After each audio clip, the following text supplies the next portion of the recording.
అయితే దేవుని సంఘంగా మీరు ఒక కుటుంబంగా శక్తికి మించి మీరు సహాయపడుతున్నప్పుడు నేను ఎట్లాంటి మాదిరిని సెటప్ చేశాను?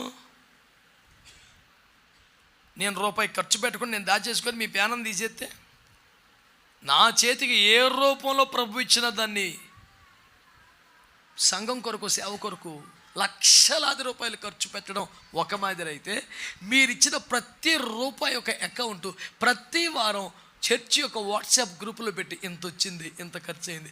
ఇప్పుడు నేను పుట్టుకున్న అర్ధాంతరంగా చచ్చిన వెనకాల ఉండే వాళ్ళకి ఒక మాదిరి సెటప్ చేసిపోతాం. ఇలా చెయ్యాలి, గుప్పిట మూసి జోలో పెట్టేసుకొని మరి వచ్చిందంతా సేవకి పెడుతున్నాను కదండి అని చెప్పేసి గుడిని లింగాన్ని మింగేసి ఒకడు వచ్చాడు అనుకో, సెట్ అవ్వదు. ఇంకా అయ్యగారు అలా చేయలేదు, అయ్యగారు అలా పెట్టలేదు, నువ్వేంటి కొత్తగా లెక్క వస్తుంది, క్లీన్గా ఉంటుంది. నాకు 10 రూపాయలు లేకపోయినా 1,00,000 రూపాయలు వచ్చినా మీకు సంబంధం లేని ముచ్చట. కానీ మందిరానికి సంబంధించి కానీ సభలకు సంబంధించి కానీ ఏదైనా తలా 1 రూపాయి వేసుకొని పనిచేసామంటే అది లెక్క ప్రతి ఒక్కరికి తెలియాల్సిందే. దేవుని సేవకు మా బత నమ్మకం లేకపోతే ఇవ్వక మానాయ్.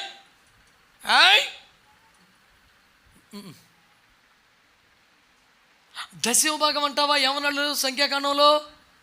అది మీకు జీతం, మీ కుటుంబాలతో మీకు ఇష్టమైన చోట ఖర్చు పెట్టుకోండి, మీరు తినండి. కానీ దశమభాగం కాదు, స్వేచ్ఛార్పణ మందిరం నిమిత్తం ఇచ్చారు, సభల నిమిత్తం ఇచ్చారు. మనం కలిసి తలా 1 రూపాయి వేసుకుని చేస్తున్న పని ఇది. పారదర్శకత ఉండాలి. ఇక బాయిలో వేసినట్టే దేవునికి స్తోత్రం, అట్టు ఉండకూడదు.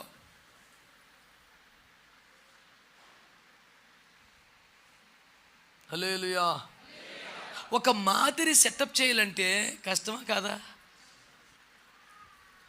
ఐఎఫ్జేకి లేటుగా రావద్దు, ఐఎఫ్జేకి ఎగ్గొట్టొద్దు అని నేను చెప్పి పెద్ద పెద్ద దైవజనుల మీద కూడా అవసరమైతే కొంచెం స్వరం పెంచి మాట్లాడే స్థాయి ఉందంటే, అన్ని ఐఎఫ్జేలు తిరిగాను కాబట్టి, తిరుగుతున్నాను కాబట్టి. నేను ఎక్కడి నుంచి ఐఎఫ్జేకి విజయవాడలో మోకరించాక వస్తుంటాను అయ్యగారు అక్కడి నుంచి. నేను 400 కిలోమీటర్లు వెళ్ళి టైంకి మోకరిస్తే మీరు ఇప్పుడు దాకా ఎందుకు రాలేదు? అరుత్తగా నాకు అవకాశం, హక్కు ఉంది. మాదిరి సెటప్ చేస్తేనే అవుతుంది. హల్లెలూయా, హల్లెలూయా.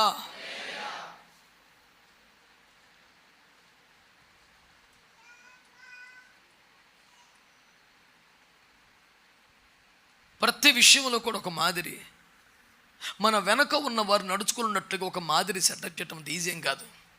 ఇన్ని వేల మందికి ఒక మాదిరి సెటప్ చేయడం ఈజీ కాదు. ఇన్ని 100 మంది సంఘాలకు ఒక మాదిరి సెటప్ చేయడం ఈజీ కాదు.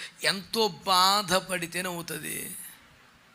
ఎన్నో తగ్గించుకుంటేనే, ఎన్నో ఓర్చుకుంటేనే, ఎన్నో సహించుకుంటేనే.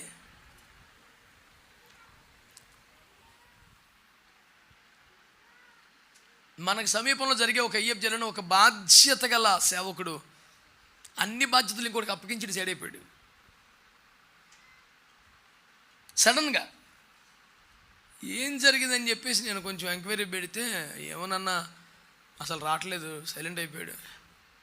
నేను వెళ్ళి, నాన్న ఏంటి అంటే, నాన్న ఏం లేదులే అన్న, ఏమీ లేకుండా ఎగ్గొట్టి తిరిగే నువ్వు పనికి మనోడు కాదు, నువ్వు మంచి సేవకుడివి, ప్రార్థన పడు, నాకు తెలుసు, కానీ ఏం జరిగింది చెప్పు అంటే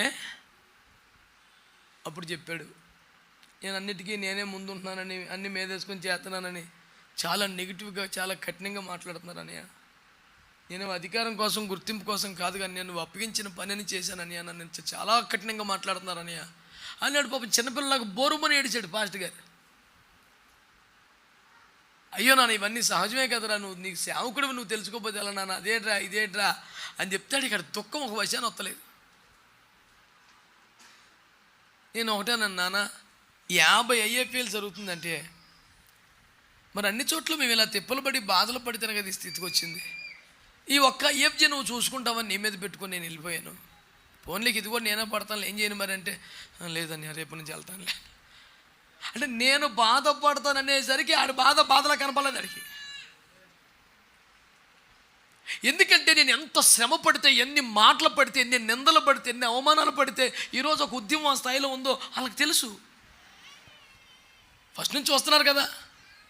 ₹1 సందా తీసుకోకుండా ఈ టైంలో బైబిల్ కాలేజీకి వెళ్ళి వాక్యాలు చెప్పి డబ్బులు వస్తాయి, చర్చిలకి వెళ్ళి సభలకి వెళ్ళి వాక్యం డబ్బులు వస్తాయి, ఎక్కడ సభలకి వెళ్తే 4 కానుకలు వస్తాయి, అన్నీ వదులుకొని తిరుగుతున్నాడు, ఇతని గురించి ఇంత దుర్మార్గంగా నెగిటివ్గా మాట్లాడుతున్నారు ఏంటి అని వాళ్ళు బాధపడ్డవాళ్ళు కనుక ఇప్పుడు ఒక మాట అనేపడినారా, నేను ఇన్ని పడుతున్నాను కదరా, మీరు ఒక్క మాట పడవచ్చు కదరా అనేసరికి సారీ అనియా, సరే అనియా అంటే కొన్ని చెప్తున్నాను. ఒక దైవజనుడు కొత్తగా ఈ మధ్య ఆత్మీయ నాయకత్వానికి అప్పగించుకున్నాను అన్నాడు.